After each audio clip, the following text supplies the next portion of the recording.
Are you a new artist who wants to start sharing their work online, but you don't know where to start? Well, this video is for you. Hi, I'm Ellabelle. I'm a part-time illustrator specializing in black ink drawings. And in this short video, I'll be taking you through everything that you need to know to make aesthetic reels for Instagram, TikTok, or YouTube. I'll be sharing my own tools, filming, editing, and posting process, as well as my own tips and tricks to make this process as fun and enjoyable as possible. If you're ready to start filming a reel with me from start to finish, then let's go. Now, the wonderful thing about being an artist is that you can connect with people through your art, but unless you put it out there, then it's really difficult for people to connect with it. I used to hate the thought of making content and I found it really inauthentic, but it took me a while to get into a flow and find a process that I really liked. But after experimenting, after a few months, I realized that making reels is just another form of art. So as we go through this, I would challenge you to think the same thing, and hopefully you can bring a little bit more fun and creativity into the process too. I film my iPhone 15, my overhead tripod, which is set up to the left of my desk because I'm right-handed and I want to get good shots, my magnetic standing tripod for the wide angle shots, and my trusty ring light, which is just here, which makes sure I've got good lighting. Time for my first tip. Good lighting is actually really important. I don't actually finish my drawings from start to finish in one sitting, so sometimes it's day and sometimes it's night, but when you're filming close up, if you have good consistent light source, you can't really tell. So if that matters to you and you want to keep the shots continuous and the lighting in it continuous, then I would say invest in a good light. So what shots do I take? I like to divide them into two categories. One, setting the scene, and two, the drawing itself.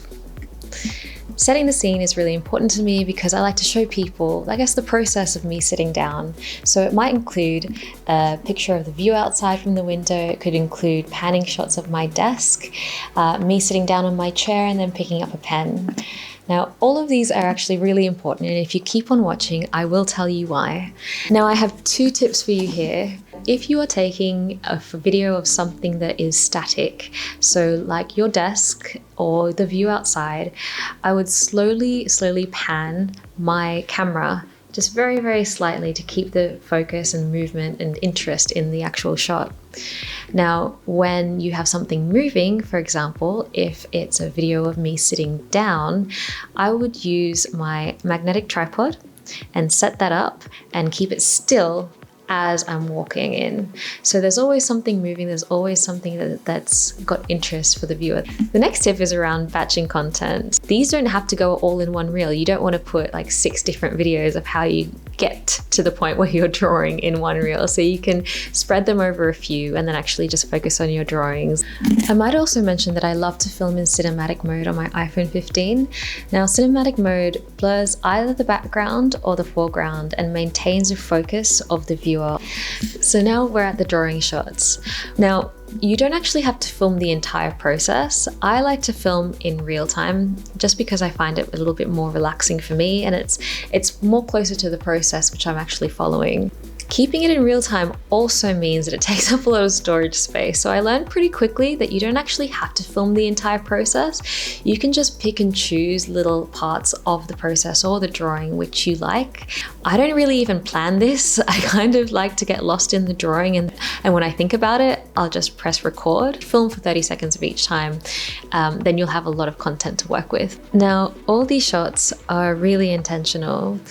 I don't think my purpose at the moment is to teach people how to draw, but what I do want to do is share about what I love about my process and hopefully encourage people to pick up a pen as well. All of my shots are all about setting the scene, very achievable actions, sitting down, tying up your hair, putting on some good music, picking up a pen and opening a book. Then you get kind of hypnotized by the lines and the process, and that's how I feel, and that's what I want to try and get out in my reels. Now, on occasion, and many occasions actually, people have reached out to me and said, you know what, you've inspired me to pick up a pen again, and that means the world to me because that's exactly what I want people to do. I think we've all picked up a pen at some point, and it could have been when we were like 1 or 2, And we drew our first picture and just thought, this is the best. This is amazing. And that's the sort of feeling that I connect with when I draw. And I really want to try and capture that in my reels too. So now that you have all of the shots, the next part is editing. So I like to edit using CapCut. It's a free app, really easy to use. So first of all, I'll start a new project and I'll import all of the videos in order. Now at this point, I'll quickly scroll through the entire video from start to finish to see if the order of the shots makes sense. That looks pretty good to me. So then I'll go back to the start and then use the slicing tool to shorten the videos. So I'll cut and then delete. Again, cut and then delete the sections that I don't need. So for setting the scene, I like to keep the videos about 1 second long and only keep the parts where I'm actually doing an action, such as sitting down or opening a book. Now when it comes to drawing, I'll still use the same slice and delete technique, but I'll only keep the parts where my pen is on the page. Now I do cut quite a lot out, but I do like to keep interest by having a range of sections to add to the story. Now lastly, add in the final picture of the finished product. Now I like to add the text at the end because once I finish the reel, I have a better idea of how to describe it. So for this one, I'm going to say, join me for drawing practice. And then I might put the word butterflies in there as well, just so you know what you're watching. Don't forget to export the video and we're ready for posting. Making sure I have enough time to draw was the #1 priority. So any sort of friction around editing or the lighting or filters are kind of removed by having a good camera. So once all the videos are in there, aside from doing a lot of the slicing, I try not to edit the colors or add any filters, just to save some time. And an added benefit for me is that I get to capture the colors exactly how they are in my apartment and keep true to the source as possible. Now we're up to posting our video.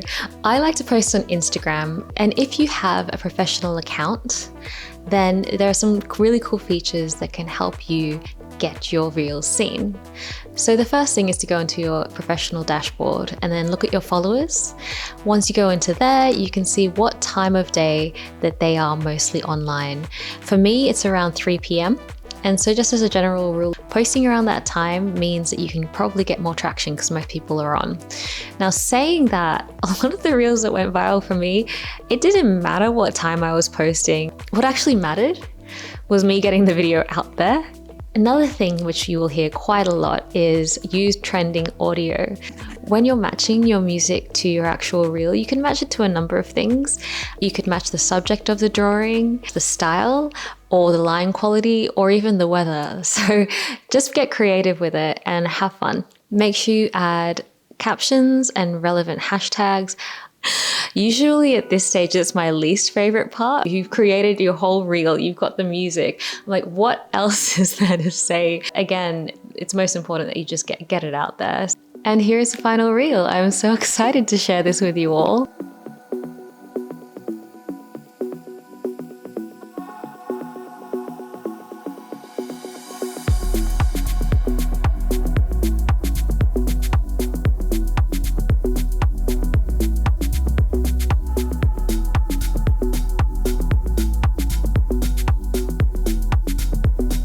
And that's it. So I hope this video helps you with creating your own intentional and artistic reels. If you found this helpful and you want to see more art content, then just hit the subscribe button, and I wish you all the best in your art journey.